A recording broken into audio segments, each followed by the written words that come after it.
मजाक किया गया, सुप्रीम कोर्ट ने रिहा किया और ये मुझे दोबारा गिरफ्तार कर रहे हैं। कानूनी कर रहे हैं।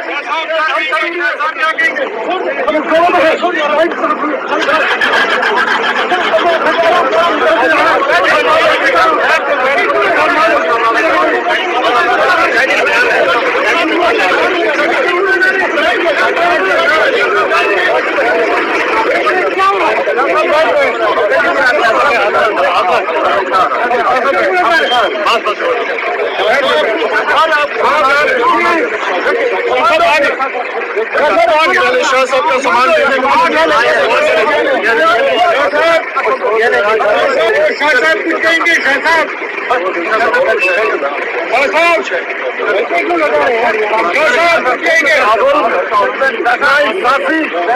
सुप्रीम कोर्ट ने मजाक किया गया, सुप्रीम कोर्ट ने रिहा किया और ये मुझे दोबारा गिरफ्तार कर रहे हैं झूठे मुकदमे में।